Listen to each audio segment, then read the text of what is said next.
لیکن اسی چیز کو ہم دیکھتے ہیں دوسرے عنوان سے.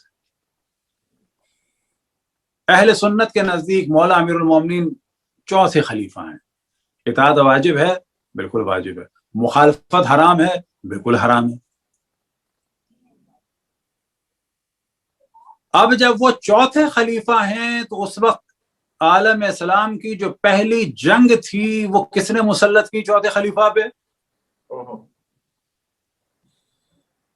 رومن امپائر نے کی. کوئی رومن لیڈی آئی تھی یا کوئی جاپان سے سامورائی وغیرہ لیڈی آ گئی تھی؟ کس نے جنگ مسلط کی خلیفہ پہ؟ زوجہ رسول نے مسلط کی. آپ کو پتا ہے صحابہ کے فضائل، اور آپ کو پتا ہے کہ صحابہ کی مخالفت حرام ہے، آپ کو پتا ہے صحابہ کو برا کہنے سے انسان کافر ہو جاتا ہے. تو سوال یہ پیدا ہوتا ہے کہ حضرت عائشہ کو نہیں پتا تھی یہ چیزیں؟ چوتھے خلیفہ کی اطاعت واجب ہے یا نہیں؟ نہیں، اصل میں وہ کہہ رہی تھی کہ تیسرے خلیفہ مارے گئے تو انہوں نے انتقام کیوں نہیں لیا، یعنی اعتراض کر رہی تھی. نہیں، وہ تو مذاکرے کے لیے جب جاتے ہیں تو اونٹ پر لوہے کی ہودج بنائی جاتی ہے، اور جاتے ہی بیت المال کے 70 افراد کہ جو مولا امیر المومنین کی جانب سے محافظ تھے، کہ جن کے بارے میں تاریخ میں بیان ہوا کہ سندھی تھے اور بعض جگہ بیان ہوا کہ جاٹ تھے. رسول کے صحابی جو مولا امیر المومنین گورنر تھے عثمان بن حنیف، ان کو پٹوایا، ان کے سر کے بال، داڑھی کے بال، مونچھوں کے بال، بھووں کے بال نچوا دیے، حتیٰ پلکوں کے بال نچوا دیے. یہ احترام تھا صحابی رسول کا. اور اس کے بعد پہلے تو حکم دیا تھا مار دو. لوگوں نے سمجھایا محترمہ کو کہ یہ مر گیا تو اس کا بھائی جو ہے وہ پاورفل ہے مدینہ، تو کہا کہ یہ سب کچھ کرو، مارو پیٹو، داڑھی بھویں مونچھیں بال نوچو. مونڈے نہیں تھے، نوچے تھے. اب ہمارے لوگ کہتے ہیں جی علی کے گورنر کے، ہاں لیکن وہ صحابی رسول تھے.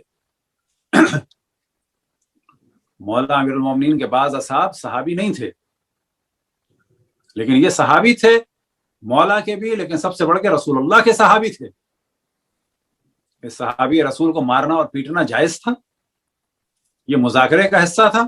اب نوبت یہاں تک آتی ہے کہ قتل عام کا بازار گرم ہو رہا ہے، اور مولا کے مصائب میں تو واقعاً اتنا ہی کافی ہے کہ ایسے افراد سے مقایسہ کیا جا رہا ہے کہ جن میں اتنا فرق ہے کہ آسمان اور زمین کا. مولا کا مقایسہ ہو رہا ہے کہ بعض جگہ بیان ہوا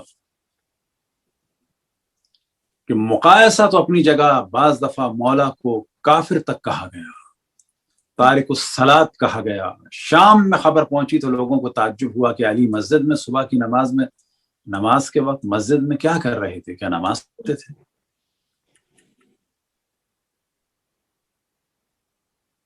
اب یہاں پر ہم دوبارہ سوال کریں کہ چوتھا خلیفہ بننے کے بعد زوجہ رسول اور معاویہ نے حملہ کیا. کس نے حملہ کیا؟ ان لوگوں نے حملہ کیا. کس پہ حملہ کیا؟ چوتھے خلیفہ پہ. ہم اس وقت اہل سنت کے پوائنٹ آف ویو سے بات کر رہے ہیں. چوتھے خلیفہ پہ، چوتھے خلیفہ پر حملہ کیا کہ جن خلفاء کو ماننا واجب ہے، جن کی مخالفت حرام ہے. ہاں، آج کوئی نہ مانے تو کافر، آج کوئی اعتراض کر دے تو کافر، لیکن اس وقت کوئی ان پہ حملہ کر دے تو کوئی بات نہیں. چوتھے خلیفہ پر حملہ کرنے والوں سے مولا علی نے جنگ کی. چوتھے خلیفہ پر حملہ کرنے والوں نے حملہ کیا، چوتھے خلیفہ نے دفاع کیا.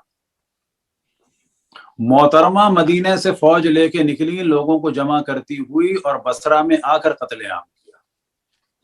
مولا امیر المومنین نے جا کر مدینے میں نہیں کسی کے ساتھ کوئی مار پٹائی.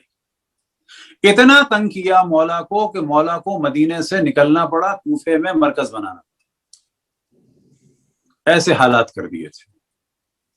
جب وہاں مولا کو نہ مار سکے اور تنگ نہ کر سکے تو یہ محترمہ چلی ہیں مدینے سے مکے، اور مکے سے ہوتی بھی کہاں تک؟ بصرہ میں قتل عام کے لیے. یہ ہے جنگ جمل، مذاکرہ نہیں تھا، یہ ہے جنگ جمل.